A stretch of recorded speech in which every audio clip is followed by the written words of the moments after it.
This is Transparency, a podcast by Gender Dysphoria Alliance, hosted by Aaron Kimberly and Aaron Terrell.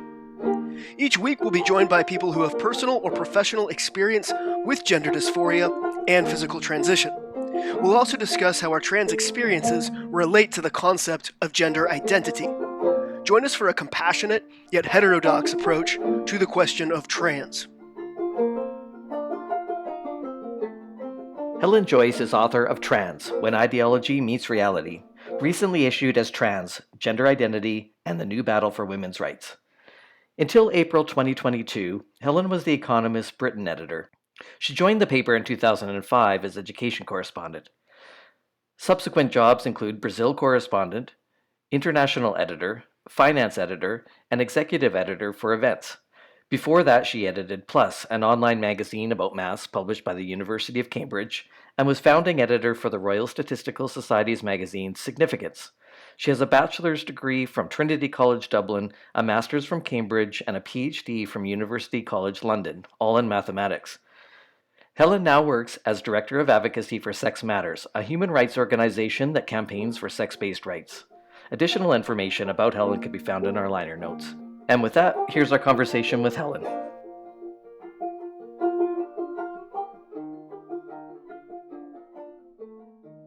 All right, welcome back to Transparency. I'm Aaron Terrell, joined as always by Aaron Kimberly, and we are very excited to have Helen Joyce with us today. I think we've been meaning to get you onto the podcast probably since we launched, and not that we've been like actively kind of trying to schedule or anything. But anyway, long story short, been stoked to have you on here for a very long time. So glad to have you. Thank you for being here. You're very welcome. Why aren't you trans? Why am I not trans? It literally would never have occurred to me. I mean, I'm a bit old. You know, this is an idea that I'm 55, in case you're wondering, and this is an idea that really hasn't been sold until very recently. So the very, very, very few people who it occurred to spontaneously before the last 10 or 15 years, you know, I just didn't fall into those categories. A very ordinary straight person who, you know, fell in love with a bloke, got married, had 2 kids. You know, why would I be trans? It was literally not an idea that ever occurred to me, any more than you could ask me, why am I not you know, an angel or a cat or any of the other things that people imagine being. So just never thought of it. I've been wanting to kick off a podcast by asking someone that before and catching them off guard, but it didn't work on you. So listen, you're talking to somebody who's thought about feck all else except trans issues for 5 years now. So that's fair. That's very fair. Yeah, it is a good entry into the topic of your book, though, because I mean, even in the introduction, you make that distinction between those that were transsexuals, but you know, as we used to call them in the early days, that they were few and far between, and a response to a condition. It was a very rare, what used to be called gender identity disorder. But then there's been this new movement of teaching these concepts through, you know, and expanding them as I can't remember how you put it. You put it so much more eloquently than I can. But these ideas, maybe saying that it's a culture-bound syndrome or that it's a social contagion. I mean, it's both of those things. But also concepts like gender identity being applied across the board as though this is something that applies to everybody, not just, you know, a select handful of people that had a diagnosable condition. Exactly. I mean, I've just been reading, just by chance today, a piece that somebody shared on Twitter about doing mental health interventions in schools, like for everybody, not just trying to find kids who need extra help and giving it to them, but doing things like mindfulness or, I don't know, particular sorts of therapy en masse to everybody. And, you know, I can tell, this does not surprise me as the mother of 2 sons. It makes kids worse. Like, you shouldn't be teaching kids to ruminate, and you shouldn't be giving people mental health concepts and then sending them off to think about them on their own. Like, people who weren't anxious become anxious. So I think it's a bit like that. You teach people that everyone has a gender identity and that's what makes you a boy or a girl. And you go, okay, I better think about what my gender identity is, when you might have lived a happy life never thinking such a thing in your life. It's a good point. And I mean, to joke. Go on. I was going to say, to Aaron's opening question, why aren't you trans? I mean, it's similar, I guess, if we had asked you, why aren't you anxious? And if we continue to ask someone, why aren't you anxious? Are you sure you're not anxious? Like, there must be something you're anxious about. It does plant the idea in people's heads. Absolutely. There's nothing that makes people more anxious than thinking about what they should be worrying about. And that's so obvious. Like, we used to understand these things. It's like we've forgotten everything that we knew about what makes people well, happy, healthy, mentally healthy, and are actively trying to do the worst things possible. I mean, John Haidt and Greg Lukianoff wrote about this in their book, The Coddling of the American Mind. And I think it's just John Haidt has a new book coming out, but maybe again, it's a joint book. And it's really specifically about the incredible worsening of mental health among young people. And, he contests, and I think he's right, and he's got loads of evidence that we're teaching people to be mentally unwell in school. So I try to see the gender contagion, as part of various long-run trends, or to put it in various contexts. And one of them is the teaching of mental unwellness. Like, why would you do that? It's incredibly stupid.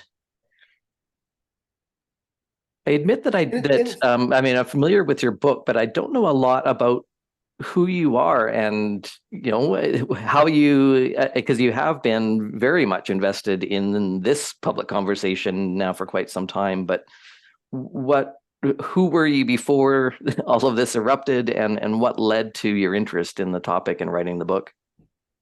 I mean, I've given the origin story of the book a lot of times. So maybe I'll try and tell you a bit more about the things that make me tick, rather than that. As I mentioned, I'm 55. I'm the eldest of a large Irish family, 9 kids, and I've got 5 brothers and 3 sisters. They're very sporty. I'm the only non-sporty person in the family. Cricket is the family game, and several of my siblings are international class cricket players, or were. I mean, the youngest are now 40, because they're 15 years younger than me, the twins. So, like, everybody's left their professional playing days behind. I always liked maths best at school, mathematics. But I went on to train to be a dancer, and that didn't quite work out. So I went and did a maths degree, and then I thought for a long time I was going to be an academic. And I have had a very episodic career. Like, I went on and did postgraduate work, and then I took an abrupt shift and went into public understanding of mathematics and science. And I enjoyed that very much. I worked for the University of Cambridge and the Royal Statistical Society for some years. And then I just applied for a job at the Economist when I saw it advertised. And I thought for the 17 years that I was there that I had found something I could do for the rest of my career, because, by the standards of academia, I have a very short attention span. Now, it's quite long by normal standards, but academics tend to, fix themselves on one tiny little part of an obscure discipline and work in that for maybe 40 years. And I quickly realized I just couldn't do that. I got too bored. And I like applications, but I'm not a very practical person. So the maths I liked was all very pure maths. My PhD was about a counterexample to a very abstract theorem that was in infinite dimensional spaces. And I still don't think anyone has ever used it for anything. So, I like abstract ideas, but I quickly get bored as somebody who likes abstract ideas. I want to talk to people about them, think about how they matter, think about what they do.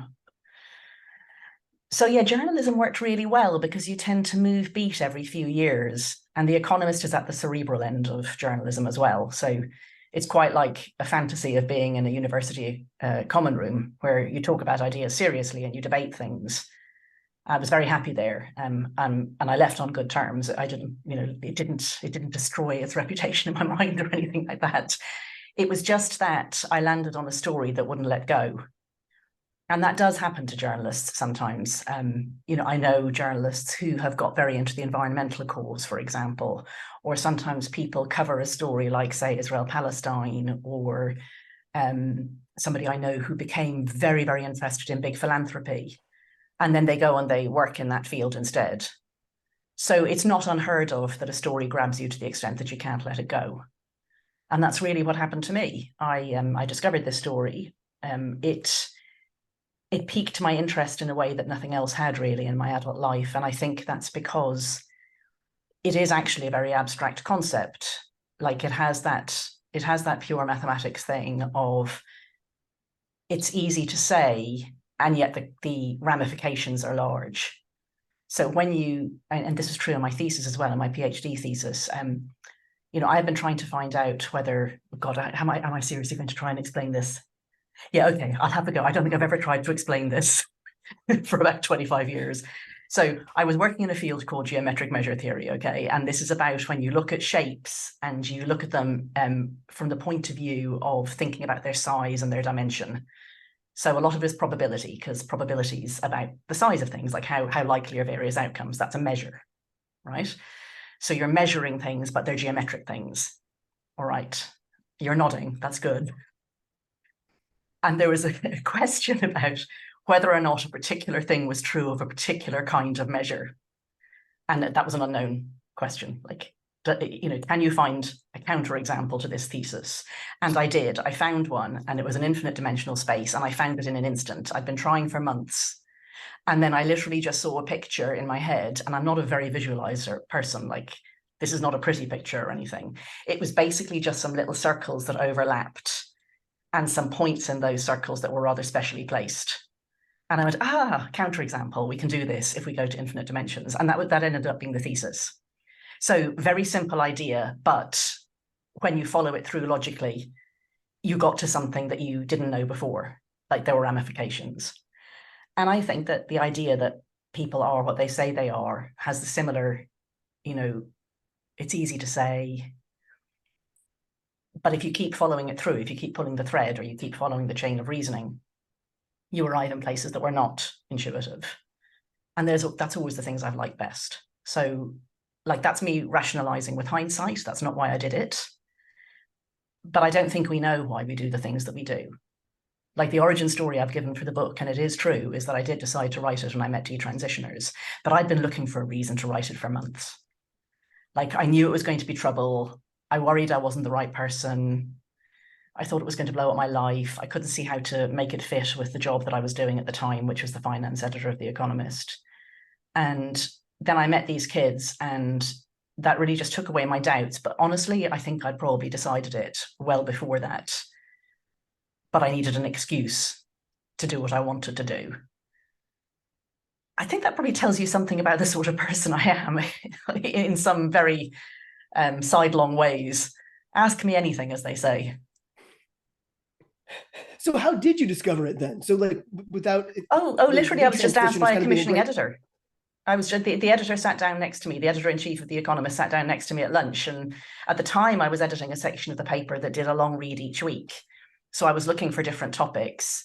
They had to be things that went across borders or that didn't fit into the science section or the finance section or the business section, because those are sections of the paper. So it was things like nuclear disarmament or trends in philanthropy, or that, something like the Antarctic would be a classic example, because it doesn't fit in any of our geographic sections, like governing the Antarctic. And so people were often suggesting to me long run trend type stories. Like a classic one, and not one that I ever commissioned, would be the severe decrease in the well-being of teenage kids. Like, where does that come from? It's something that you see on many continents, and fighting malaria, that sort of thing. Anyway, the editor said, why do kids keep saying they're trans? And I was like, literally no idea. I've never heard of such a thing. My own kids were younger at the time, and I hadn't heard this from them. Like, now it's everywhere, but this was about 2016 or so. So I wrote an article in 2017, and then I wrote another longer article in 2018 that actually ran in Quillette, not in The Economist. And that was that article in Quillette. If I look back at it, I think it was basically my book. It was the thesis of my book, that there's this simple idea that has these big consequences. It sounds like it's something about only a small number of people. Actually, it affects everybody, but it affects three groups more than others, and they are women, children, and gay people. The book, that's the book summed up, and all of it was there in that Quillette article. So then I was waiting for a year for an excuse to write it, and then I got it. I'm old enough to remember the shift in thinking. I mean, at the time, so I transitioned in 2006. So it was before this major shift in how these ideas are being packaged and how we're conceptualizing this experience. So at the time that I transitioned, we thought of this as what we call gender identity disorder, and that we sought a treatment for gender identity disorder. And it really wasn't, in my mind, it wasn't really any more complicated than that. It was the creation of like a metaphorical space to accommodate a condition. But over the years, I've seen that completely taken over by this new way of thinking, and the young people in particular, they don't know any different. They don't remember that history. So for them, the way these ideas are being packaged and presented to them, for them, that's just reality. And I agree with you, and it's something that we are exploring in depth throughout this podcast, is just the implications of this new way of thinking. And unfortunately, the trans community seems unable to separate the trans experience and how they're constructing their identities from this new ideology that's been created and implemented. It makes it very difficult to have the conversation, because people feel as though, I mean, this new language of we're being genocided and you're trying to eliminate trans people off the face of the earth. Really, we're just talking about how these ideas have been packaged and implemented. Yeah, I mean, what you describe as, it's a mental health condition and we're trying to find a way to treat a tiny number of unusual people. That's what the gender doctors, the early gender doctors that I interviewed for my book said. I mean, I still have reservations about what they were doing, I have to say. But what they weren't doing was making a claim about all of humanity. And in particular, they weren't making a Cartesian dualist claim about all of humanity, which is what the way that trans ideas are packaged as now is. That was a terrible sentence. They weren't making a claim about all of humanity that is a Cartesian dualist claim, namely that we are bodies that are vessels for something, and that something in this ideology is gender identity, but in past times would have been called your soul or your free will or your mind. I've come to think that is an extremely powerful myth, at least in anything like a modern technological society. Like one of the great tragedies of humanity is that we're going to have lost all cultural diversity from prehistoric people who live in prehistoric ways, indigenous peoples. We're going to have lost all of those people before we ever had a chance to think like how differently they thought than us. But in any modern society, meaning everything now, everywhere, except for some almost uncontacted tribes, we do seem to have this mechanistic idea, this way of thinking of our bodies as vessels, and that ourself is a thing that lives here behind our eyes. And if you look at science fiction, which is something that I like a lot, it's a genre I really enjoy, we have the idea that you could put yourself in another body, or that you could put yourself into a machine or be made immortal by uploading your thoughts or so on. Like, I wonder, is that something that people would have thought? Or would they have thought anything analogous before we had machines? I think people have thought that there are ghosts and spirits for a very long time. So maybe that's just the modern technological way of thinking of ghosts and spirits. But anyway, I think this idea is seductive.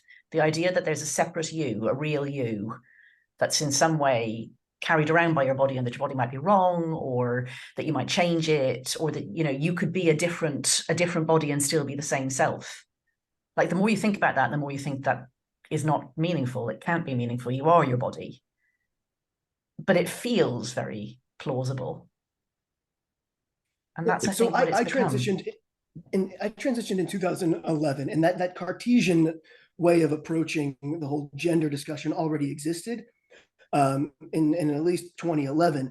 Well, obviously we know it existed before then, but that's how I kind of understood my experience of dysphoria, was through this lens of everybody has a gender identity. For vast majority of people, that gender aligns with their sex, but for some people like myself, is again how I believed at the time, my gender and my sex are mismatched, and therefore I have this medical condition that is gender dysphoria, and the solution is transitioning.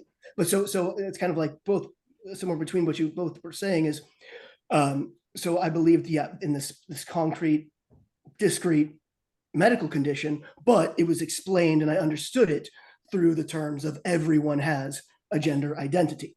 But as far as the whole kind of, getting into sort of transhumanist kind of thoughts, is I think that kind of what you're getting at with the whole ghost in the machine type. I think we have always kind of found ways to think of ourselves as immortal beings in possession of a body. I think it's just sort of a human thing to try to, most of religions, they give us immortality. That's the appeal of them, right? And I think a lot of that is, I also grew up evangelical Christian, and I believe that I had a spirit that was, that manifested in my body, that would, live beyond my body. And I think because I had that foundation, it was also quite easy for me to just kind of adapt the gender identity framework. Not sure where I'm going with that, but just like I think these are very human impulses. I think that's right, and it does make me think. So I lived in Brazil for several years, and I wish I had found out more about indigenous cultures. I did visit some indigenous tribes and some low contact tribes when I was writing about the rainforest and about attempts to save it, basically, because they know a lot of things about how to look after bits of it that again will die with them. Anyway, it started me doing some reading about it, and I never ended up writing about it. I couldn't find anyone who wanted to commission anything, and the research would have been very difficult. I'd already left Brazil by that point. But I think you're right. People have always believed in ghosts and spirits, and felt that something, that the people that we lose who die, like the people that we love, when they die, they aren't gone, not really gone. And it makes sense to humans to say, like, to ask the question, where were you before you were born? Like, that feels like a sensible question, even though, and I mean before you were conceived, but it isn't a meaningful question. There was no you. The egg and sperm weren't together, and they might never have come together, But what I think is different about our society compared with tribal peoples is the individuality of it. Like, I think we've always believed that we aren't just meat, we don't just die and that's the end of it.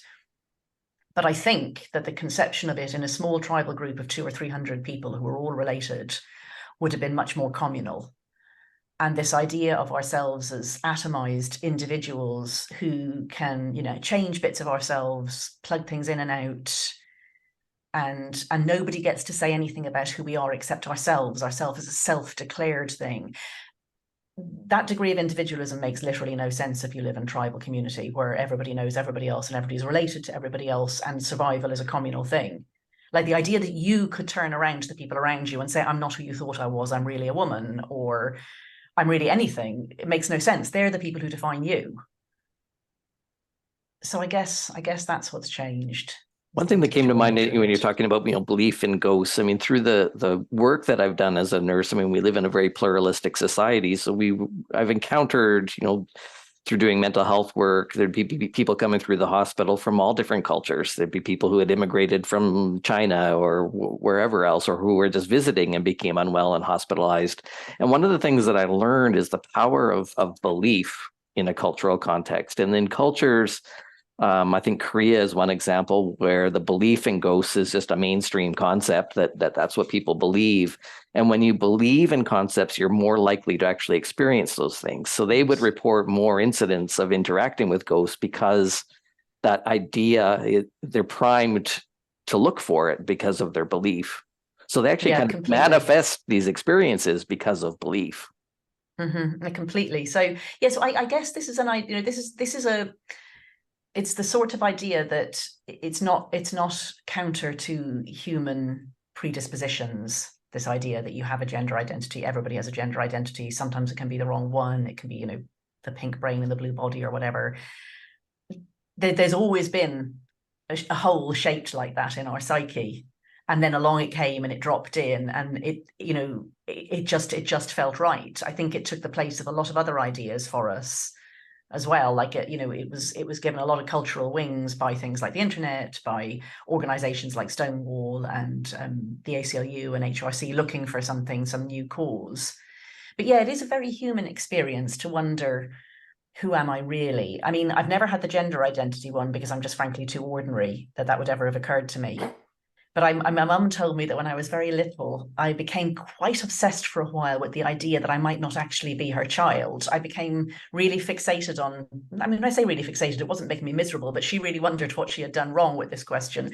It was, how come, like, how could I be sure that I was really her child because I couldn't remember it? And I thought maybe she was lying to me and I was somebody else's child. And like I say, I wasn't unhappy, but I just would say it to her, several times. I said, like, how am I to know that? What if you're making this up, and so on. And then the idea just moved on. But you could imagine something like that becoming much more of an obsession if I'd been unhappy, or if I'd been very different from my family in some way, particularly, or if I hadn't had younger siblings and then, really seen my mother's belly being big and then the baby being brought home from hospital. So, that made it seem more plausible, I guess, that I had been born to them. So these ideas, like whether or not they occur to you and then whether or not they turn into an obsession, can be very happenstance.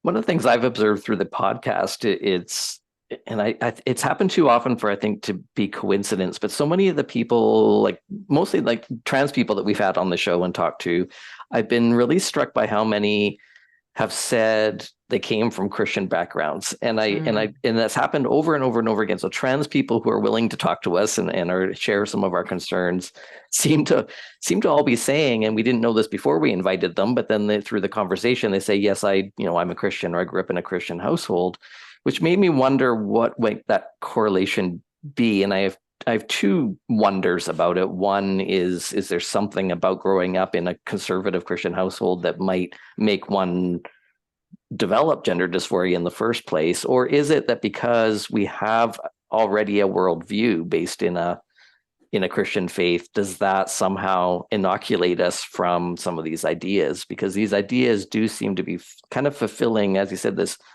hole in our psyche. These ideas seem to be filling that gap and that hole as our cultural, because our culture used to be organized around the church and Christian faith, and now in a pluralistic society that's broken down. We don't really have a national identity anymore, at least in Canada, and these ideas seem to be kind of rushing into that space created by, and I'm not saying that necessarily that our culture should go back to being organized around the Christian faith, but it seems to serve a similar purpose for people. I've had I've talked to fewer people for long times, I think, probably than you, about why they're trans.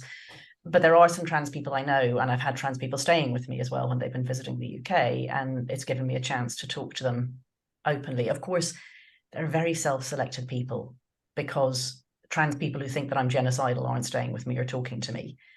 So I'm not saying that these are typical of trans-identified people, but the men, the trans women, have been, like the people that I've talked to, all of them have been on the far end of evangelical, have been brought up in far end of evangelical Christian families, like really unusually so for the UK, where there isn't a strong domestic evangelical faith. Like there's obviously, people who come from Africa, or whose families come from Africa, may bring an African charismatic faith with them, but I'm not talking about that. And I have to say that the examples I'm thinking of, there's two in particular, they're clearly gay men with enormous internalized homophobia. I think if you believe in spirits and you believe in, that you were with God before you were put on earth, like if there was a you before there was a body, and if you then believe that it is really wrong to be gay and you're going to be damned forever, and if you're taught to be deeply, deeply ashamed of your desires, but even before you are able to name your desires when you're a child, of the ways in which you feel different. I mean, gay people do tend to say that they felt very different as children, and that's quite an old and strong research finding. Then, you would develop gender dysphoria. You would start to think, I'm really meant to be a woman. I really am a woman. And there's, as I say, there's the hole in your psyche into which that idea can fit, that there's really a you, that's really a girl, and that it really just went into the wrong body. And I mean, one of those two people, she, he, whatever you want to say, I'm going to say he, but I suspect you'd say she, would say that too, would agree with me, but still after that went on and had sex reassignment surgery. So, knowing that he's basically a gay man, he still went and did it, because the idea was just too fixed in his mind by this point, that he didn't think there was any way for him to go back to just having a standard gay identity. And he may be right too. At least he's clear about that. I mean, he's not, and that's been my experience. I've interacted with a number of what I'll just call homosexual transsexuals, so those that males they do understand themselves as gay males. It seems to be mostly the AGP cohort that really have invested in this gender identity framework. I mean, them and the girls. Yeah. I mean, it's absolutely undeniable that the people, numerically speaking, who are pushing this more are female. It's young women. Now, I don't think they're the powerful ones. I think the story of how this spread around the world is not because teenage and young early 20s girls in the US and UK and Canada and Australia are pushing it, because typically they're not people who have much social power. You have to look at people like Rachel Levine for why this is so embedded. But just numerically, it is the girls, and it's the girls who are more religious in their impulse about it too, and who are more intolerant of people who disagree with them, and who do a sort of mean girl bitchy thing about it. It's quite painful to me, as somebody who has always thought of herself as a feminist, to look at girls pushing something that's so harmful to them, so obviously based on stereotypes, and just so ageist as well, so motivated, like not only by, but largely by wanting to be different than older women. I think so. The podcast, with the people that do come on here, are quite self-selected, obviously, as like the same people who would stay with you, Helen, are people who already do not believe kind of the current framework this is all sold under. But what I found is, so the people who again are the strong believers, the kind of the young women you're describing, are people who typically actually grew up in secular households. Yes, is what I've observed, and because of that same need that we're talking about, they found their sense of purpose and community and whatnot through the trans identity, and yes, those are obviously going to appeal much more to that same demographic who's more susceptible to psychic contagions, yada yada, and that's what's so fast, and that's what I'm mostly been researching and kind of trying to figure out how this all happened is that. So we know how it's enabled, and it's the typically AGPs who have power, who have a vested interest in enabling and propagating this ideology, but the primary people adopting it and being harmed by it are the adolescent females. And the really fascinating thing to me is all the like we were saying at the beginning, just how everything is completely upside down now, and all the the actual people who spent their lives studying developmental psychology are the same people who are writing them, referral letters and yada yada. And how we got here is I think the most, there's just so many different forces that have kind of led. I'm rambling again. No, but it's so many different forces. But there's also, I mean, there's the power of the parents of the teenage girls as well. So a lot of these teenage girls, they don't transition. They think of themselves as allies. Right. They're people for whom it is their secular religion. And then they want grown-ups to agree with them. And I mean, honestly, like I have sons only, they're 17 and 22.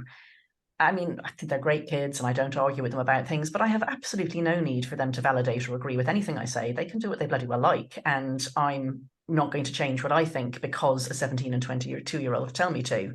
So I'm amazed that a lot of people don't feel like that. They feel they've got to get with the program, that that their daughters or their children, but their daughters mostly, are wiser than they are. You're like seriously, I knew nothing when I was 17, and I don't think my 17-year-old son, he's a great kid, but I don't think he knows much either.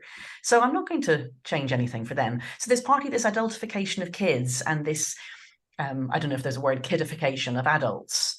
Like all the authority in families going to children, I think is part of it, because then the grown-ups are in a position of power and they do things like they don't have a trans child, or they may have, but they need not have. They're not trans themselves, and yet they go into work and act like they've got to upend all the rules in work, do journalism, do academic research, that their daughter thinks is right. So I think that's a big part of it. And I don't know what to do about it, except to say to grown-ups, bloody grow up. You're the grown-ups. You don't need to appease teenagers. What are they going to do about it?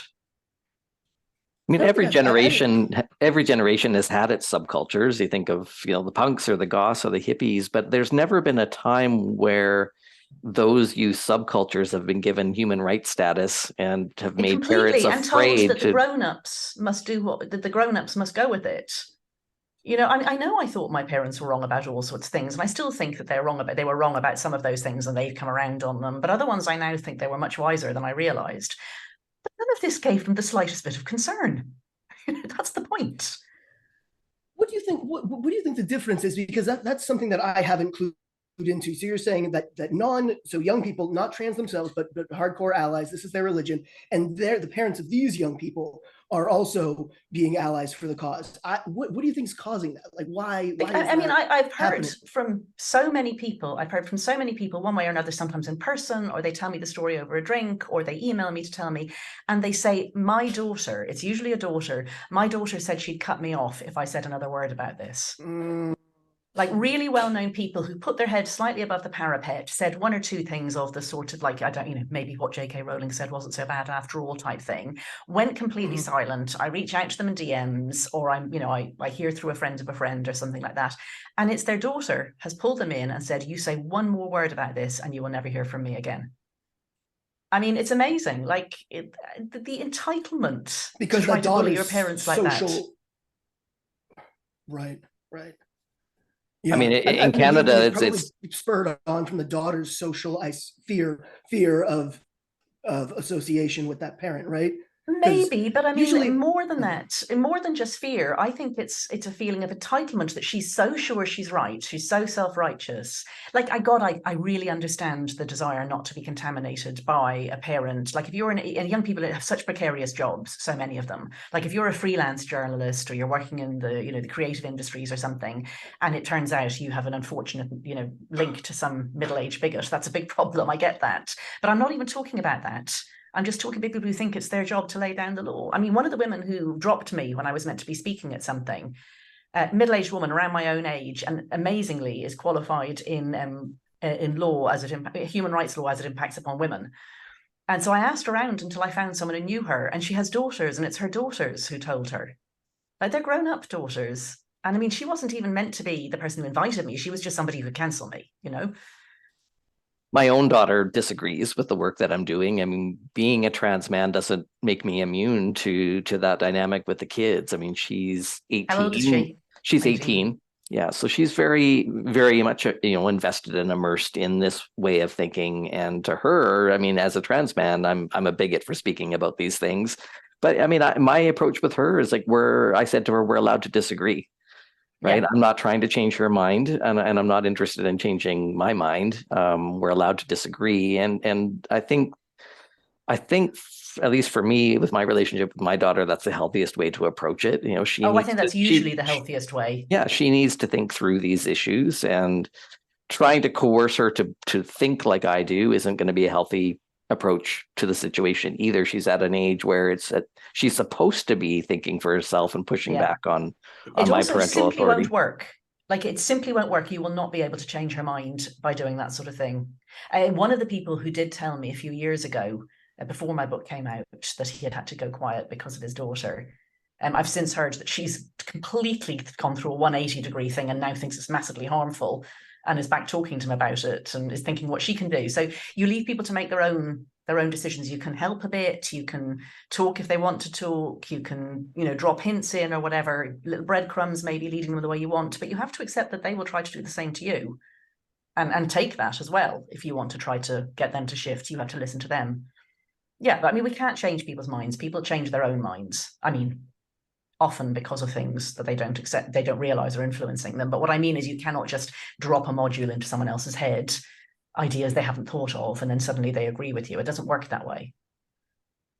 Unfortunately, here in Canada, they've taken it one step further, and the parental fear of their children being removed from their care is very real. When we think of this as, that these ideas now have human rights status and are protected by human rights law, and so then it suddenly feels justifiable for Child Protective Services to come in and remove your children from your care if you don't affirm them or if you don't believe in these concepts. So it's it's unfortunately beyond just parental-child disagreement and respect for that normal developmental process for teenagers, that they're supposed to rebel against their parents to some degree. That's developmentally appropriate. But now we've taken it into this whole new realm of possibility that disagreeing with your kids or being a parental authority saying, no, I don't agree with you, suddenly has the impact of CFS showing up on your doorstep. Yeah, I mean, I've heard these stories, here as well in the UK, where there isn't the same framework. I mean, obviously, California's trying to decide to turn this into state law. I mean, it's a horrifying idea. But I was recently talking to people in Ireland, and the Irish Constitution was written shortly after Ireland was partitioned and the South became the Free State. And it says that parents are the ultimate authority on children's education. So that's there in our constitution, which is the strongest thing that it could possibly be. And yet schools are teaching these things that parents don't want them to teach. And when parents push back, they're told that they will be in trouble. I mean, even though, they have extremely strong legal rights over this. And I was just being told a few days ago by a journalist who had written something on this in Ireland, that shortly after her piece came out, her child, who's totally fine and healthy, and there has not been any problem with this kid, and this kid has nothing to do with gender dysphoria at all, but her child was reported to social services, clearly as a retaliatory measure, presumably by someone of the educational authorities that she had been writing about. So even in places where you have very strong legal protection, there are people who have gone so far beyond. I mean, I don't know if this expression is just Irish, like you've lost the run of yourself, like completely gone beyond the bounds of anything sensible or meaningful. Like they've just gone so wild that in a country where it constitutionally says this is the parents' rights, there are people who would report a journalist for writing a very ordinary factual piece about a gender identity story. And it's nothing to do with her kid, and her kid has nothing to do with it. Yeah. We're just starting here in Canada to see our provinces pushing back, similar to what's happening in the United States, that the federal government is, imposing this framework, and then some of the states are pushing back. So some of our provinces are starting to push back with policies that just seem like common sense to me. So the policy that two of our provinces have recently announced is that they don't want teachers socially transitioning children in the public school system without parental knowledge and consent. That's under the age of 16. And I mean, that's the most minimal thing that you could possibly imagine. I mean, who the hell can object to this? But they do. They object to it here. I mean, there are loads of schools in the UK, loads and loads of them that would do this. There's a school near me, and I know through the grapevine, 10% of the kids on roll. And this is a school for 11 to 16 kids, a state school, not a private school. 10% of the kids are on roll as something other than their birth sex, like either non-binary or the opposite sex. And I mean, we both know that's mostly girls. So they must be approaching one girl in 5 in that school who thinks she's not a girl. Well, we had a teacher reach out. We had a teacher reach out to us from the Canadian public school system saying 50% of her classroom of preteens identified as something other than cisgender. Yeah, why would you not? Cisgender sounds very tedious. I mean, and their flag is black and white. I know. I think there's a bit of grey, but what teenager wants that? And it's not even a thing. Like, it's not a thing to not be ill at ease with your body. Like, of course I'm ill at ease with my body. It's fat, it's unfit, my bloody Achilles tendons are a state. When I was a teenager, I felt the usual things that teenage girls feel. Like, of course I'm not comfortable with my body and comfortable with being female sex and comfortable with everyone thinks about what it is to be female. Literally nobody is that. So of course you don't think you're cisgender. Like, you just ideally don't give it much thought. I have heard you say in other interviews that concept of gender dysphoria being a culture-bound condition. I'd love to explore that a little bit. I agree with you. I think the evidence points to that, but I would just like to unpack how you arrived at that conclusion. Now, how did I find that one out? I mean, I think I was aware that things like anorexia and eating disorders generally and self-harm and so on were culturally contagious. I was a teenage girl once. I saw things sweep through my school, although I was fortunately a little earlier than the major anorexia contagion. And then I don't know, did someone suggest it? I think I started reading about suicide being contagious. Suicidal ideas are very, very contagious. It's one of the reasons you have to be careful reporting on suicide. And I read a book about that, and it introduced me to this idea of social contagions and culture-bound syndromes. And then just Googling, I came across the work of Edward Shorter, who's a historian of medicine, who coined the phrase symptom pool. And the symptom pool is the collection of symptoms that are recognized as symptoms of dis-ease in a given society. And much more than we realize, like the ways that you experience common misery are shaped by the culture you're in. So every culture we know of has some version of anxiety and some version of depression, but the details of what it feels like to be anxious or depressed in that culture do vary. I can't remember where it is. I think it's Nigeria. Somewhere like Nigeria, part of it is having a peppery feeling. So, you know, these things are very suggestible. So what happens, according to Edward Shorter, is that there are these symptoms out there, and when you're miserable and you start to somatize, which is that you start to feel your misery on your body, you feel it in culturally appropriate and acceptable ways according to the narrative that your culture tells you. So at one time, women might have felt their uteruses go up into their throats and start to throttle them. Like that's what they thought hysteria was. And nobody feels that now. Anyway, so I read his fascinating book. I can't remember the name of it now. Anyway, it's his best known book about culture-bound syndromes. And then that led me to a journalist called Ethan Waters, who wrote a really excellent book called Crazy Like Us, possibly called The Globalization of the American Psyche. And in it, he talks about the chapter and verse of how we exported, or America exported to be precise, not just anorexia, but PTSD. So PTSD, it's not a recognizable syndrome in most of the world, even though, of course, people go through traumatic experiences and some of them really don't recover well.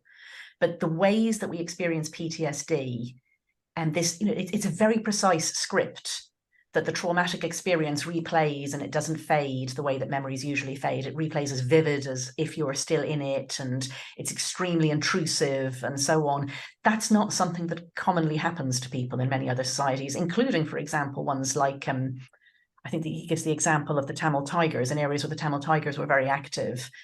Where people, you know, saw family members die in front of them and had to kill people themselves. So they had very, very traumatic experiences, but they didn't feel anything that you could diagnose as PTSD. And he said, we teach these things. You know, when we send therapists in, for example, to a school after there's been a school shooting, or we send mental health help to a country that has come out of civil war, we actually teach them how to be sick according to the American script. And I mean, that script may be good or bad. Like, people are going to be miserable. There's going to be a lot of unhappiness, but you can teach good scripts and bad scripts. So a script might be, you know, you are a resilient person. This is hard, but you will come through it. The support of your family and friends and church and culture and doing good for other people will help you to come through it. And there's God who, you know, you don't know why this is meaningful for God, but it is, so have faith. And then another script is, this is going to replay endlessly and not fade at all, and you're going to need powerful drugs to be able to sleep at all. You know, and you could go psychotic and hurt other people. And, you know, so you teach people how to be ill. I mean, my God, I remember I kept getting shivers down my spine. There were bits on both of those books that I read them, and I just thought, we are literally teaching kids the new way to be mentally ill. Because this is a really, really bad idea, telling children that you have a gender identity that's separate from your sex. There's nothing good about it. It's a very bad cultural script. It dissociates people from their body. You know, it makes them feel ill at ease with something that you cannot change. Like, you know, whatever about both of you doing the things that you did medically, you know what you could and couldn't change. These kids are being told they can change things. And so, you know, then we're making mental illness. Mm-hmm. Yeah, I mean, one of the things that doesn't get talked about a lot, I mean, you mentioned the impact of these ideas on women and children and homosexuals, but I mean, I don't see these ideas really benefiting the trans people either, those that have transitioned. Oh God, no. Because you're telling all of us that, you know, we're all suicidal and we're this and this and this. That doesn't serve us. I mean, this constant message, in order to feel good about ourselves, we almost have to reject some of these narratives about transness, because I don't want to be told constantly that this is such a distressing experience that I'm suicidal. I've never experienced that in my life. So I think the only people it serves are the people who want to transgress other people's boundaries. So a man who wants to go places that women really very much don't want men to go, it's a very useful narrative for him. And that's a tiny number of people, but it's amazing how many of them are in positions where they can make it happen. They're rich, or they're people in, government, or they get themselves to the top of industries or whatever. And I often think that they're like the nuclear reactor. There's the tiny bit of this whole movement that has so many different elements to it and so many interlocking parts. One thing moves and that makes another thing move, and the law changes and then practice changes and then medicine changes and then the law changes again. But always at the heart of it, there are these men whose really overriding desire is to intrude and overstep on women's boundaries. So yeah, they like it. I don't think it's very good for anyone else. No, I mean, what we're up against with things like the legislation, like the school policies, is this fear that, well, these kids are going to commit suicide if we don't immediately affirm them. But I mean, watchful waiting had been the standard practice for many, many years. I'm not aware that all of those kids were committing suicide because they weren't immediately affirmed.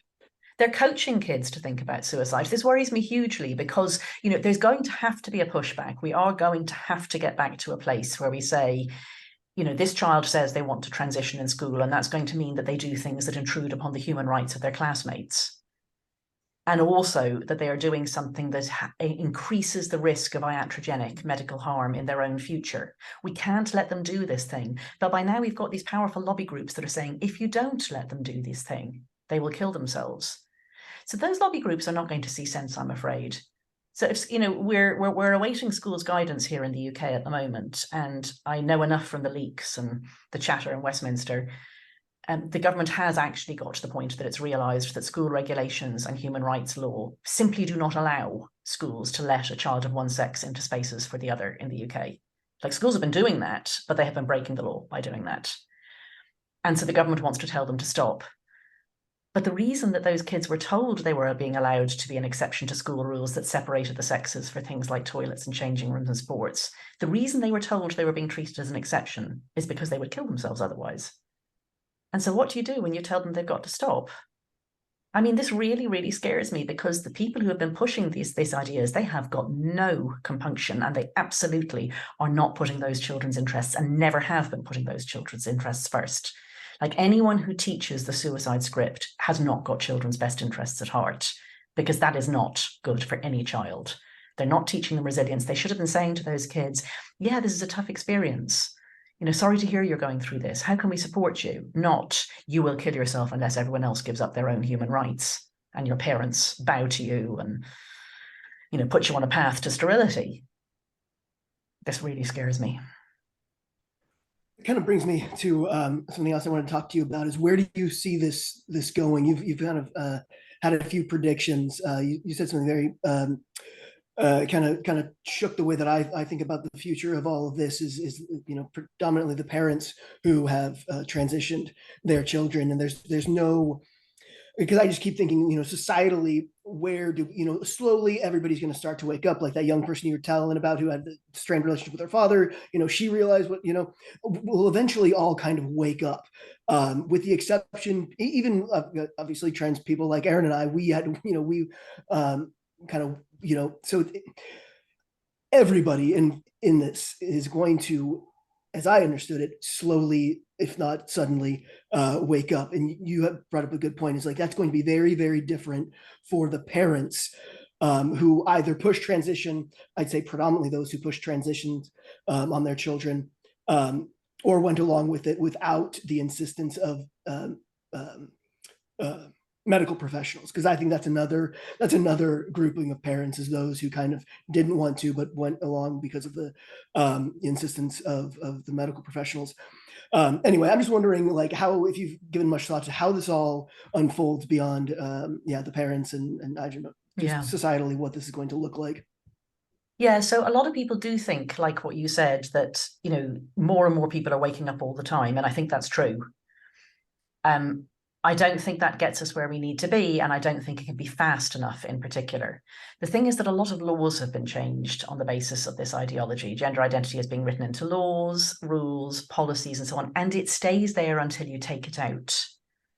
And when you try to take things out of law, you're in a totally different place than when you're trying to put them into law. I mean, this is one of the things that the political economy theories, tiny lobby groups hold much larger groups to ransom.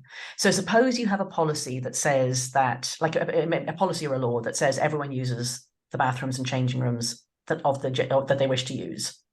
Now, that's really not convenient for most people, and in particular, it's very bad for women. Suppose you get nearly every woman to agree openly that she wants this to change. The thing is, she probably doesn't want it to the extent that it's the most important thing in her life. She can probably go and use another loo if there's a bloke in work who insists on using the women's loos. She can stay away from this gym. You know, she loses, but she doesn't lose big time from the status quo. That bloke staked everything on the fact that he was going to be allowed to go into women's spaces. He may even have been sterilized on the basis of that. He's got everything to lose, and he and a much smaller number of people, they're now a very powerful lobby because they care about this more than anything else. And so those things tend to stay in law for much, much longer, even though they harm most people and most people don't want them. That worries me hugely. And that means that you have to have as few people as possible who end up in that position where they've been given to believe that they can have something and then that thing is taken away from them. Because the more there are of those people, the harder it ever is to unwind. And of course, that's even more true for people who were children when they transitioned, because really they're victims, like they're victims of medical malpractice. And if you've got somebody who as a child was put on the puberty blocker, cross-sex hormones, straight onto surgery before they'd ever had an orgasm, before they even understand what sexual pleasure is or what it might be to be a parent, that person is the victim of a human rights atrocity. And now you're going to say that they can't be accepted as the sex that they were told they could be. Like, I mean, it's like the worst thing on top of the worst thing. So every one of those people becomes a roadblock to going back to sanity on this issue. It isn't a question of just trying to get numbers on our side. It's actual policy change, and it has to be quick, because the facts on the ground are what will stop the policy change from being possible. I mean, again, this really, really worries me. So it's not just the parents. I think the parents who've gone along with it unhappily can also be a big roadblock too, because at some point you have to go all in.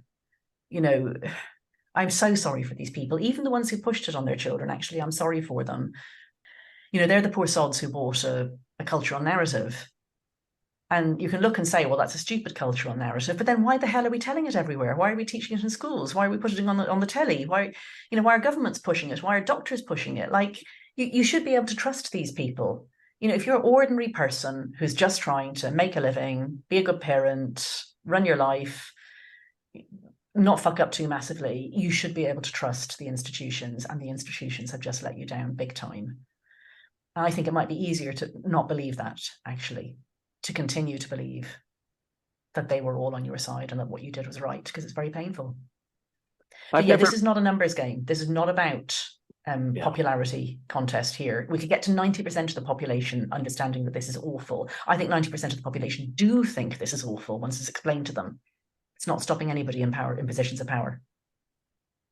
It seems like these ideas in terms of being implemented into law and policy, I mean, I've never been an activist, so I wasn't aware of how all of this unfolded over the last several decades. So I'm trying to kind of piece it together and understand it in hindsight. But it seems like a lot of this accelerated when the UN got involved and wrote guidelines for international policy. Do you think the UN is starting to shift at all in understanding that the way that they wrote those things is conflicting with the rights of others?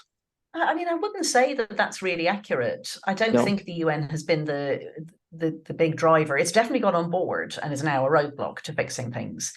I mean, funnily, the international treaties are all very good on the subject of sex-based rights, and there being two sexes. I was recently reading over the Declaration of Human Rights, the Universal Declaration of Human Rights, and the CEDAW one, which is the Convention on the Elimination of Discrimination Against Women. And they are so absolutely clearly talking about the two sexes, meaning bodies, not identities. You know, any time that they mention anything about men or women, it's in the context, like either they're saying don't discriminate against women, but whenever then they, you know, if they mention specific provisions, it's things that are related to gestation, breastfeeding, whatever. And the same for the Mandela rules, which are the rules about the treatment of prisoners. There's a section in that on the treatment of women prisoners. And it's all about, you know, no other men prisoners, no men guards, must be run by a woman, special provision for lactation, don't imprison pregnant women. You know, it's so clearly about bodies, so clearly that it's actually very, very, very hard for the ideologues to subvert it. They are trying to. And there are, in the international human rights law community, there are lots of people who are pushing this nonsense. But the conventions are a roadblock for them. I think, funnily, this one, a lot of the initiatives, the legal initiatives, were local ones. They were either done piecemeal by bureaucrats or individual provisions on just one law without thinking on the impact on the law in general, or they were in small places. In America, I don't know what it's like in Canada, but in America, until at least very recently, registration of birth and death and marriage was done locally, either at the city or the state level. And so lots of states or cities have been willing to change your birth cert for decades if you turned up with a note from your doctor saying that you'd had sex reassignment surgery. Or they would marry two people who were legally both men because they were both male, but one of them, you know, was a pretty convincing woman and was wearing a white dress. You know, they would marry them even before there was gay marriage. And so it was this patchwork. And then here in the UK, because it's an incredibly centralized country, that didn't happen. But what did happen was that bureaucrats responded to individual difficult cases, specifically men who'd gone through sex reassignment surgery. You know, this is back in the 1960s, 70s, 80s, where, you know, pensions were different, dress codes were different. It said MRF on your driver's license and your passport. It would be really trouble for you if you didn't have one that matched your hair and your clothes and your makeup and so on. So bureaucrats would issue these men paperwork that suggested that they were female, but they didn't change the underlying data. And then, you know, this happened more and more. And then the fact that they had issued this paperwork started to be used as, like, it was a reaction just to doctors, actually. It was a reaction to doctors doing surgery. Like, the doctors never asked before they did the surgery. They just turned out these atypical human beings, men with bodies that were trying to look female. The bureaucrats reacted to that and tried to make sure that these men could continue to work and continue to travel. And then the fact that they had that paperwork was used to sell the surgery to future patients. You will be accommodated. And then after this went on for about 20, 30 years, it came to be suggested that this was a right, that you got a paperwork that matched your identity. And then always this had been predicated on you doing the surgery. But the thing is, that's something that sterilizes you. And there is, in my opinion, a correct understanding in international human rights law that nothing at all, in particular no right, can be made dependent on being sterilized. And by now you're thinking about, you know, you have the right to have paperwork to match your identity as long as you get sterilized. And so now you didn't have to get sterilized. So now it's just any bloke can turn up and say, I feel like a woman, and they give them the paperwork. So that's the way it went. It went like medicine law bureaucrats. And now we've ended up in a place that people seem to think that you have an identity and that it's the law's job to certify that identity. That's a human right. And over here, there are doctors telling people a totally invented medical theory as to why this is the case. But of course, you know, you don't have to go to the doctor. You can just go and get the paperwork. Like, it's a really interesting example of a slippery slope.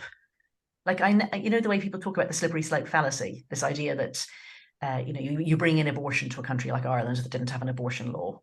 And people say, you know, there'll be a slippery slope. And they say, no, that's the slippery slope fallacy. Our law says not past 13 weeks. Our law says whatever it says, 2 doctors or whatever. Well, actually, I now think there's a slippery slope fallacy, which is that once you do start doing these things, that the pressure builds up to do more. I think you've seen that very much with assisted dying in Canada. Slippery slope fallacy.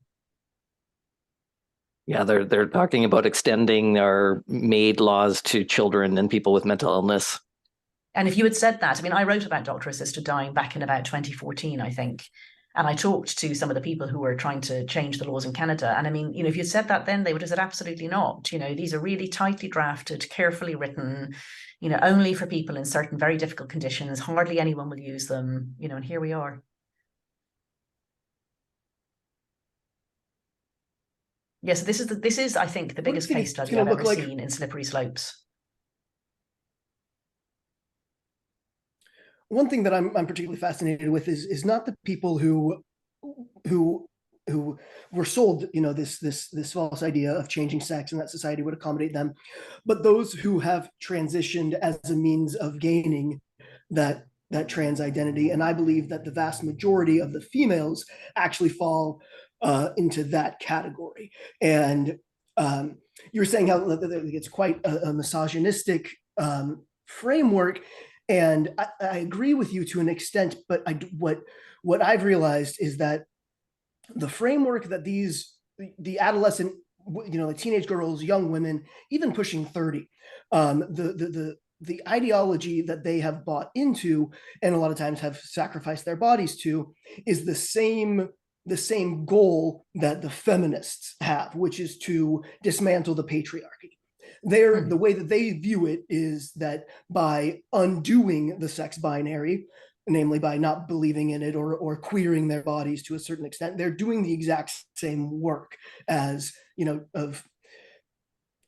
dismantling the patriarchy. They just go about it in a different way, and they see the kind of traditional style feminists as upholding the patriarchy by being adamant that there are two distinct sexes. And so it's like same goal, but diametrically different approaches to it.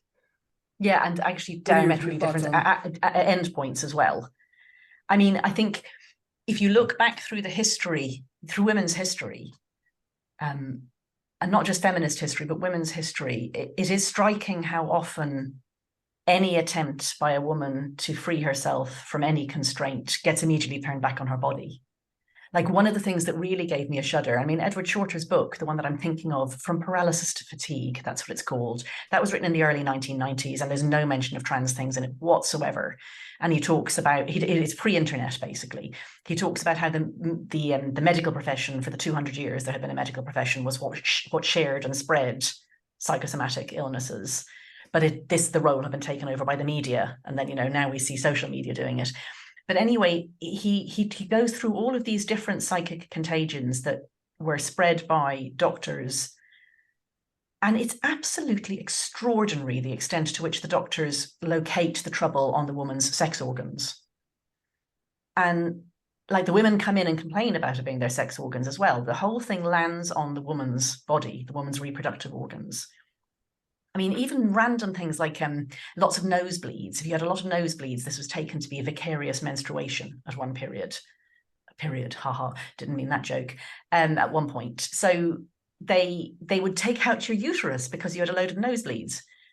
So I think, there's nothing that seems to me so patriarchal as acting out on the woman's body the constraints on women. And it's very queer theory as well. Like, I was blissfully innocent of the existence of queer theory until I started researching my book, and I wish I still was. And I mean, when people say to me, what is it? I know better than I was before, But one of my friends in Ireland, she was in all this bullshit. Like, she studied queer theory at university and so on, and she's come right out the other side, and she's now a big campaigner against gender identity ideology.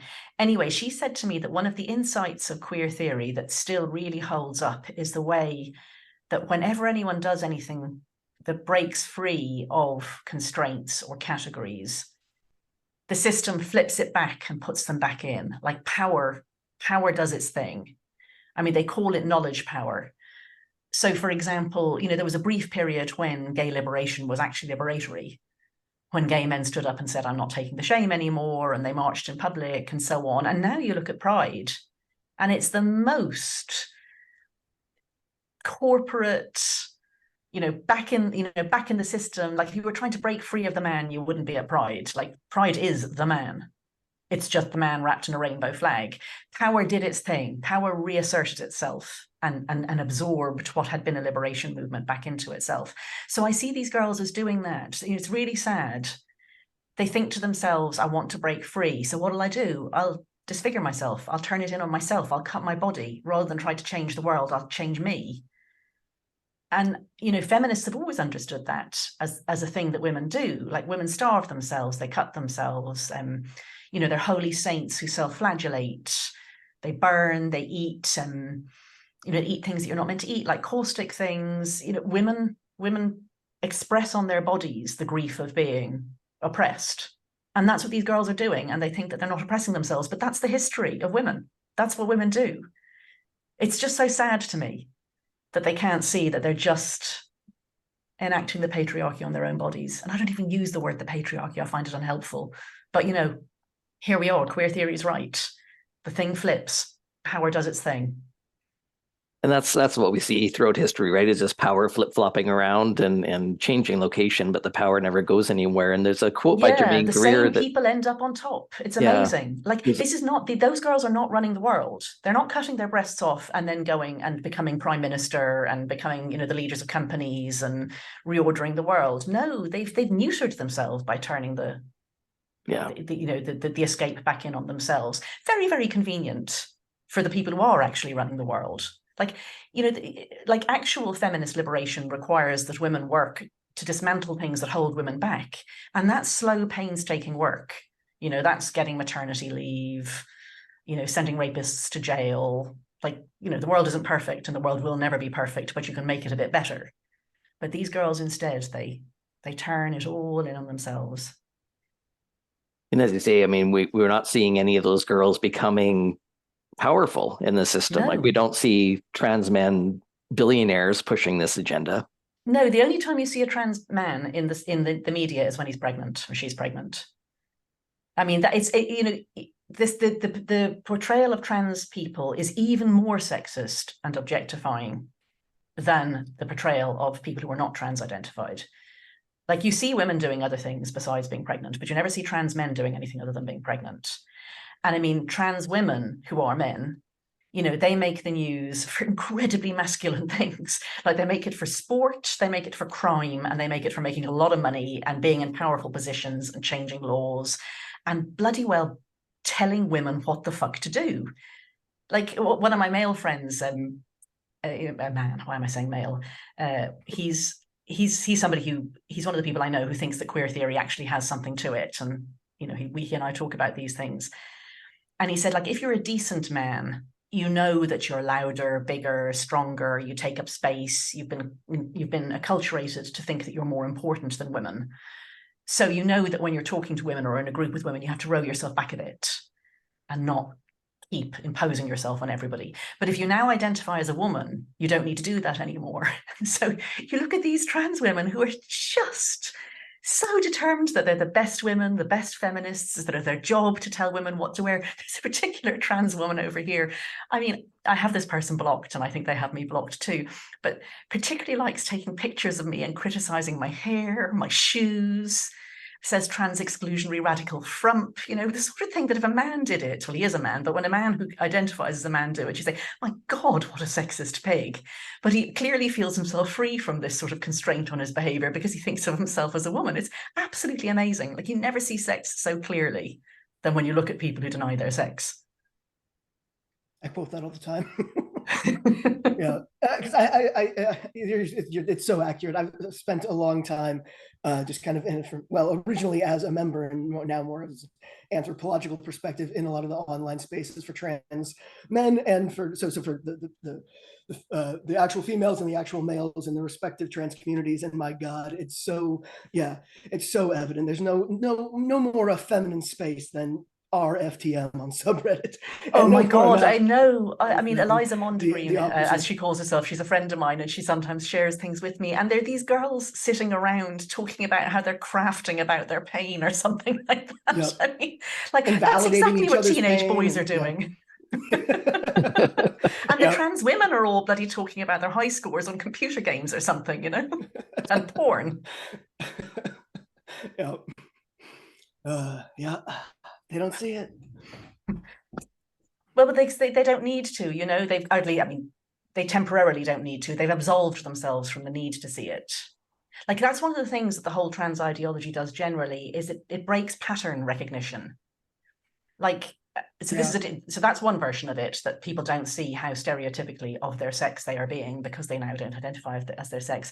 But another one is that a lot of risk reduction and safeguarding is about pattern recognition. Adults need to protect kids, but some adults are dangerous to kids. Those adults are really nearly always men. So we set up rules that mean that no man is going to be allowed into certain spaces. You're suspicious of all men uniformly until otherwise proven and so on. And then you allow some people to pretend and make everybody else pretend that they're not their sex. And suddenly you've got men who are in a sacred caste. And we know what happens when you say, oh, priests, a priest would never do that. You know, I mean, it's absolutely ridiculous. Or, you know, you look at the fact that such a large proportion of all the trans-identified men in prison are sex offenders. And that's not because I think that trans women are more likely to be sex offenders necessarily. I think that the incentives in prison for a man who is a sex offender to identify as a woman are so obvious. But then you're not allowed to say that because you have to think of this person as a woman. And then you start saying idiotic things like, well, some women are sex offenders. I mean, I think it's about 100 women in this country, in the whole of the UK, are in prison for sex offences. And it's something like 17 or 18,000 men. So the difference is so huge, the pattern is so strong, and yet you're not meant to recognise the pattern. It makes us stupid. This ideology makes us all incredibly stupid. Yet it represents given the high correlation between autism traits and gender identity or trans identity, and then one of the strengths, if you can call it that, of people of Aspies or people on the spectrum is pattern recognition. So we're being represented by something that is denying pattern recognition, even though most of the population is actually highly attuned to patterns. Yeah, and then you're not meant to be able to tell by looking at somebody whether they're male or female. And I mean, you know, it's actually very hard to tell that either of you is female, but then that way around is much, you know, it's much more effective because testosterone being what it is, you know, it's a one-way gate type thing. But the other way around, like, honestly, you can really tell that most trans women are male, unless you have a really problem with reading faces. And yet we're told not to see that. And it's amazing how people can stop themselves from seeing something that they know socially they must not see. But it makes you stupid and it makes you vulnerable to predators. I mean, you know, I'm absolutely certain that there are kids who are being groomed by people that everybody around them would know. I mean, we've seen some stories like this already in the press here. I'm sure you've got some too. You know, families who allow a trans woman to become a family friend and know that they must treat this person as if they're a woman because, you know, it'd be bigoted not to. But I mean, you do totally different things with women and men around your children. You know, a woman who you don't know is the sort of person that you might ask to hold your baby if you needed to go to the loo on the train. You wouldn't do that to a man. They'd be mad to do that to a man. So these people, they turn off the things that they know perfectly well, the social facts that they know, the patterns that they know. And that's incredibly convenient for predators. One of the things that I realized, again, from my evangelical upbringing and then to my engrossment into the gender church, is it's the same kind of blasphemy response in your brain where you realize you're thinking something that could have catastrophic implications, and so you turn it off or you reframe it, and it's not even conscious. You're just like, oh nope, don't think like that, fix that. And I think that's I know I did a lot of that. I think that's what a lot of people are doing without even realizing that they've kind of That's so interesting. A new religion. You know that's called a thought stopping or thought terminating cliche. Have you come across this expression? Oh yes, yeah. But it's not even so a cliche. It's something that you're speaking it to like in I guess as far as communicated thoughts, but even in your brain, like no, but it is in the brain. Okay. It's an expression that's from thought control. What is it called? I've forgotten the whole title, but it's a book by a guy called Robert J. Lifton about communist China, and it's thought control was what he called it. And it's he said that the way that the Communist Party, you know, during Mao's era kept control wasn't by having police, because I mean, you know, no secret police can ever be everywhere or sufficient in numbers to keep control of the populace. So what you do is you teach these, what he called brief, highly reductive phrases that are the start and end of every conversation, but a conversation's in here as well. So when you feel your thoughts wandering towards a dangerous point, like that bit where you might say, you know, but why is it wrong to be gay if God made me that way? Or, you know, why would God make people so that they would end up in hell forever? How could a God be good if he makes people who end up in hell forever? And then the gender identity equivalent is like, you know, how can it be fair that a male person ends up in female sports? Or, you know, does identifying as a woman mean that you have a male pattern of crime or a female pattern of crime. Like, these thoughts are dangerous because they're so obvious. The answers are so obvious and they're so heretical that you mustn't think them. And so people who have bought into this, or who know that there are major social consequences to not buying into it or to speaking about it, they don't think about it either. Like, it's not that they're thinking clearly, but just not saying it. They're not thinking, because it's very hard not to say things that you think. So it's a thought stopper rather than a conversation stopper.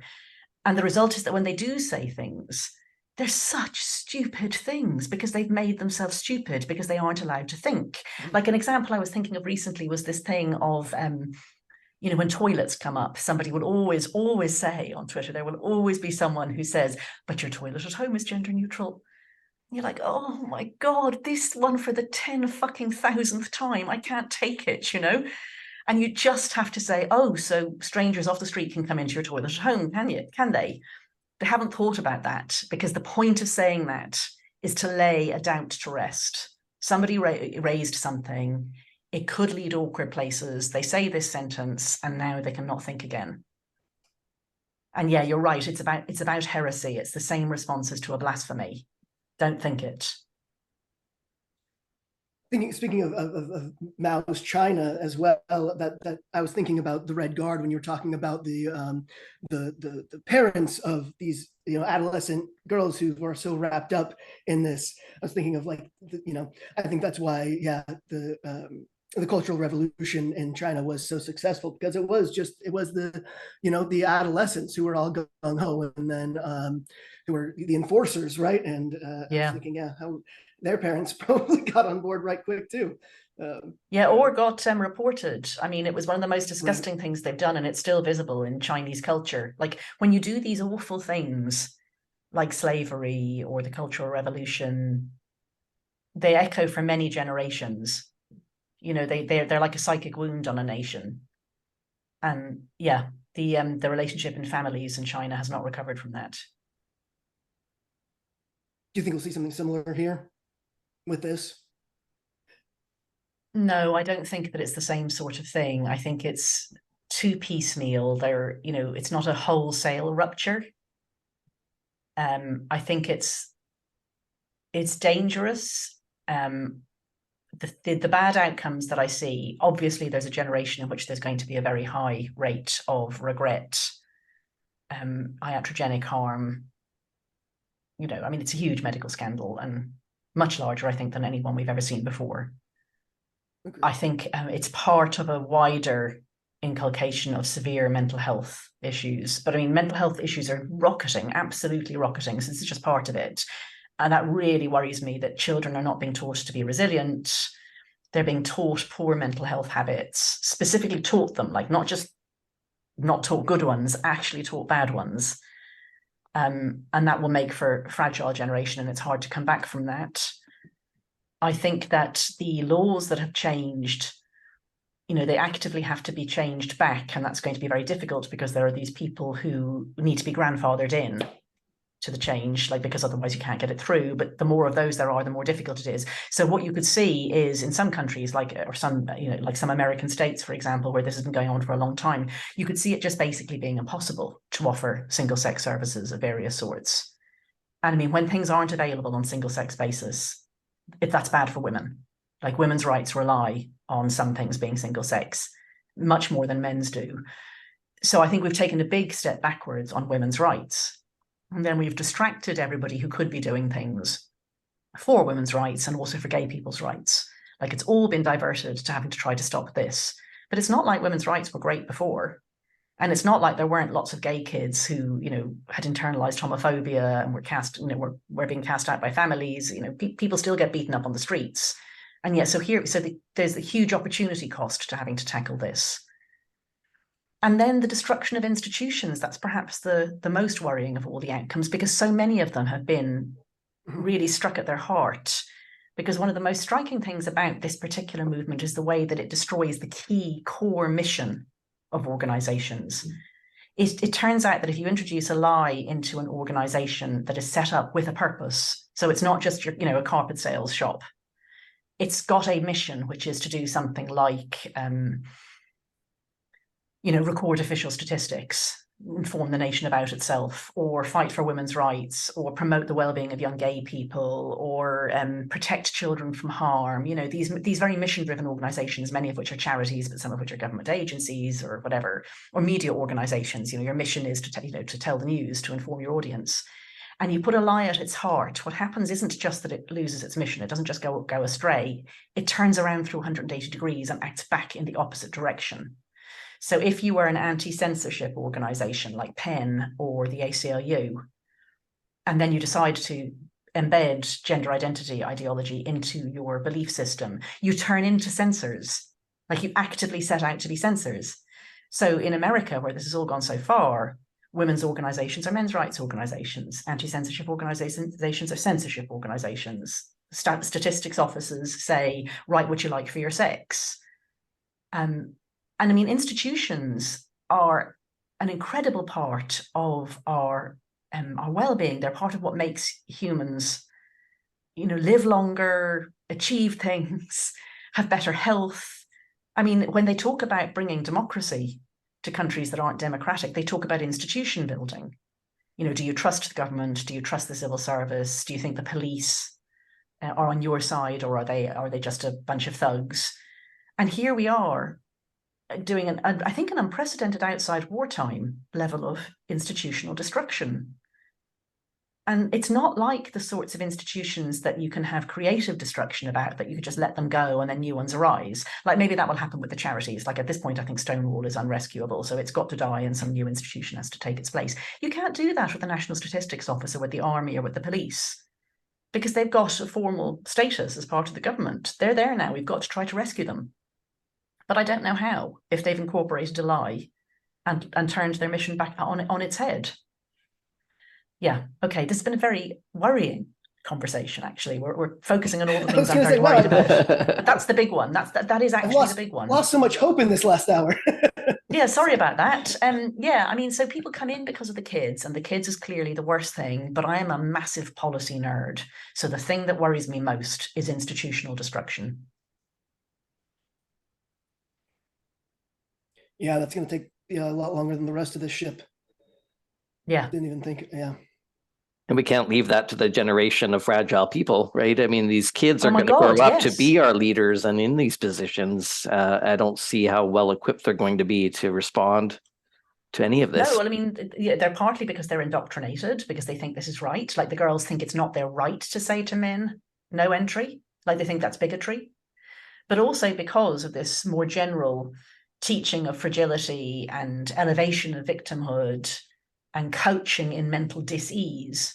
You know, they're not strong people. Of course, loads of them individually are great, but just on the population level, you know, we are making a fragile generation, and we're handing over to them a bunch of stuff that we've broken. That's something that I've been reading this book. I'm not sure if either of you know it, but the rise of victimhood culture. It's basically like kind of most of the ideas that are in Coddling of the American Mind are also in there. But yeah, explaining just the different kind of moral cultures. You know, we until 5 minutes ago lived in what we know as a dignity culture, where, you know, you're meant to be resilient and tolerant, and, you know, other people's behavior and words shouldn't impact you. You know, if it gets really bad, you take it up with the authorities.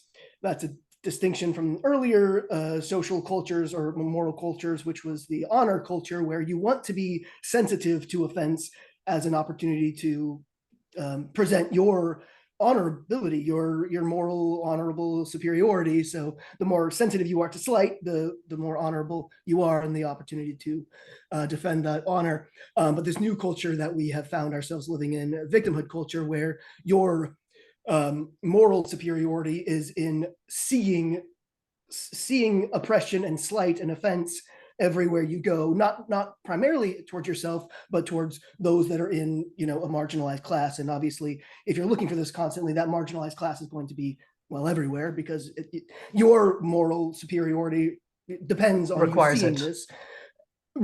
Right, so you're going to be seeing it everywhere. And then rather than taking that into your own hands, you have to you defer to, or seek authority, seek the institutions to defend you and this this perceived slight against this. Anyway, so it's a whole kind of moral takeover that I've got a friend who's same age as me, but she's in university right now, like in actual physical university, taking this literature classes, and basically she's like, everything is just about how bad, like we can't actually talk about the books because we're just talking about how bad the author was or how bad this idea, like it's all just. And I was like, well, I can explain to you why that is. Like they have to focus on all the, because that's where the moral order is. But yeah, how yeah, will and I absolutely I see gender identity as a part of that, because it's a way of becoming a victim, and it's the only way that a straight white man can become a victim as well.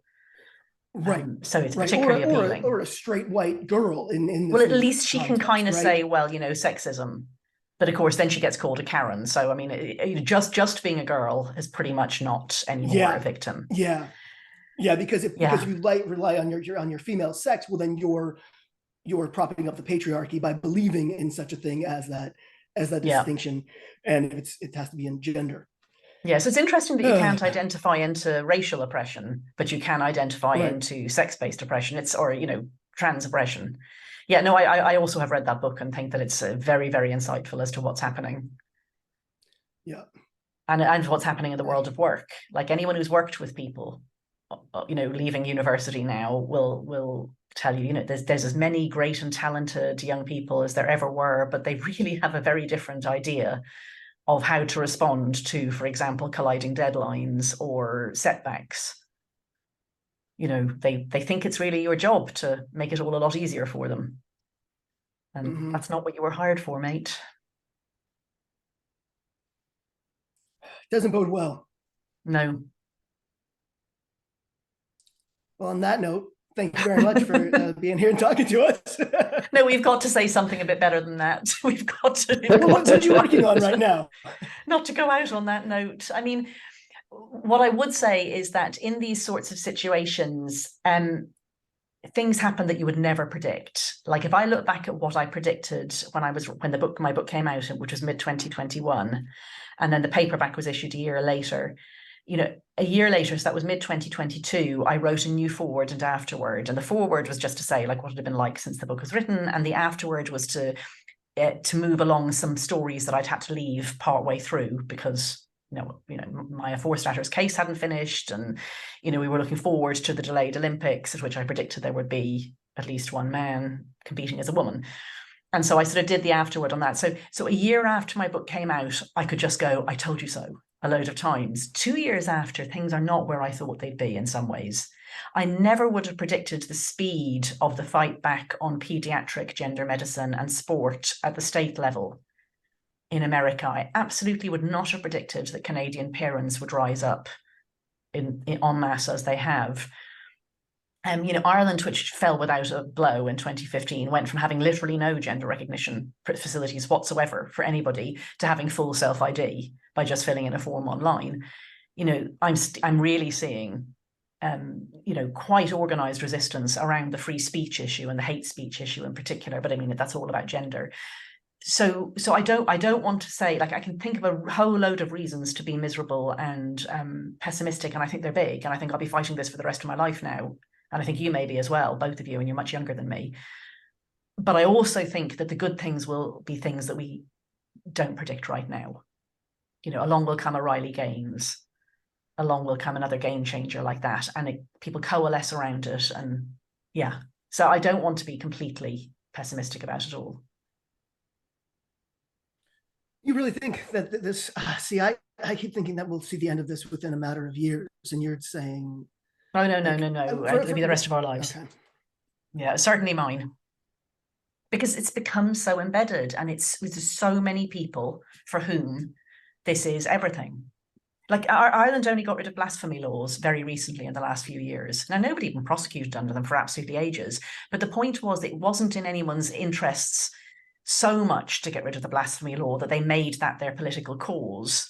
And any harm that it did by being on the books, because it probably did do some harm, it probably did have a chilling effect on some things. It wasn't enough that anybody really cared. So things can go on for an awfully long time when there's an organized group it suits, even if that's a small group, a powerful small group, And even if it does quite a lot of harm to other people.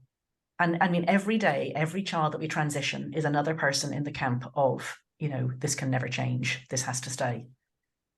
Right, but don't you, I think you would agree with me that during this current phenomenon that we're living through, most of the people who transitioned will ultimately detransition. They'll ultimately decide, this is what I believe, that this was a mistake, either that they themselves made, their medical providers made, their parents made. I think that the majority of people transition today will ultimately detransition and will be a walking billboard of the harm that these institutions and this philosophy has done.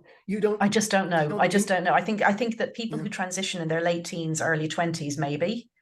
But the kids who transition really young, the Jazz Jennings of the world, I mean, we can look at those people as evidence of harm. I mean, the harm that was done to Jazz was televised the whole way through. But is that somebody who's going to fight to undo those harms? I mean, there's no way back. It's somebody who's had horrific things done to them in the name of it. Like it's a very strong person who can say, my body was mutilated in the name of an ideology I now reject. I think those people, many of them will dig themselves further in. And then you forget about the other people who are very invested, which is the doctors. Anyone who facilitated this harm and anyone who made money from it, the schools that taught it, the teachers who oversaw it, the people who thought that they were doing the right thing, all of those people have a very powerful incentive to fight against returning to sanity on this. So yeah, I think I really think we'll be fighting this for a long time because it got so far before we started to fight it. And I think that it's done an enormous amount of harm, and all we can do at this point is try to limit the harm. It's destroyed so many people's lives and so many institutions. But I also just would say that, my prediction powers were pretty good for a year in advance, but 2 years in advance, there were things happening that I had not foreseen. So that's my optimistic takeout. There's things that I can't tell, but they're not very short term.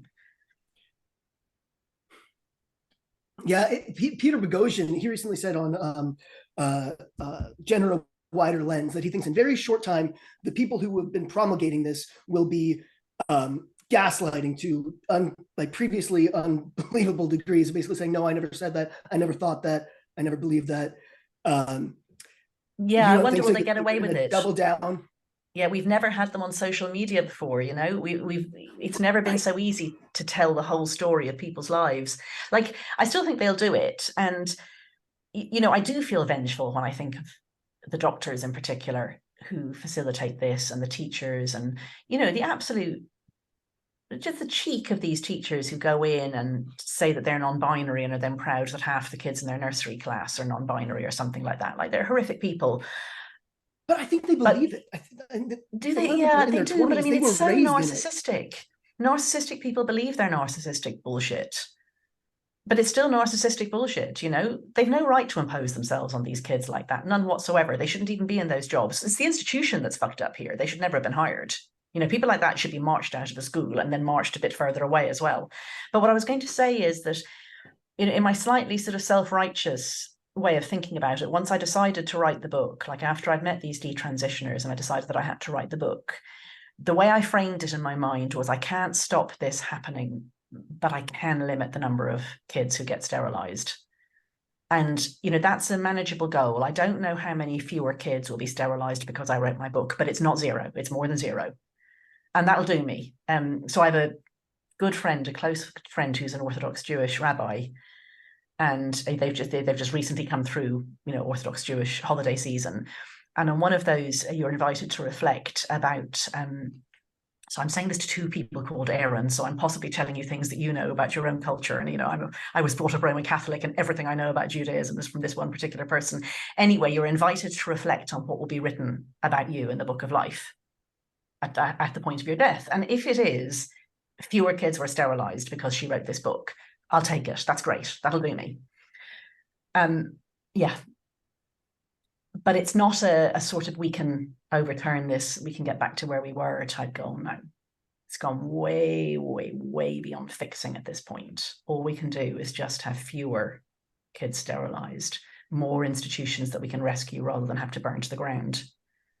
It's so split down party lines that it's become a partisan issue. And so I think what could potentially happen is elections happen, everything shifts in one direction. Another election happens, the opposing party gets into power, things shift back. So I think it's going to be a lot of a pendulum swinging back and forth, and laws changing and then changing back. And I mean, maybe, like we've had conservatives in power here for 13 years, and it's all happened under their watch.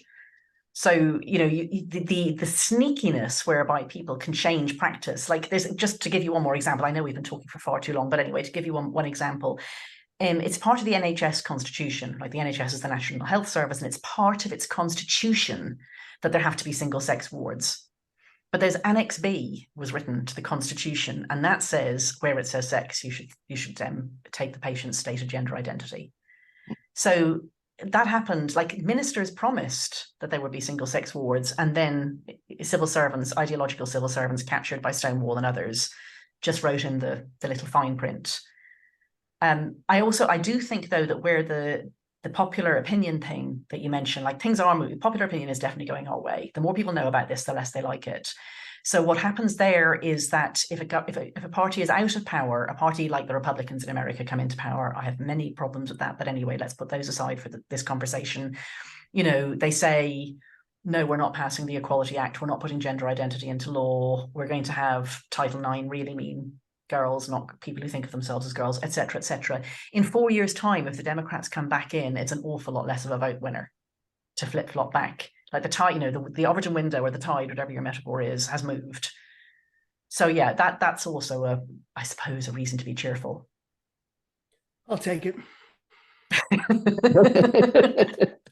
Good. We couldn't possibly leave it with, it's all shit, we're gonna die. We've been talking. Thank you so much for being here, Helen. It's been a true pleasure and very depressing. Oh, well, thank you for having me on. I'm sorry it's taken us so long to get you on the show, but it's been a pleasure to talk to you.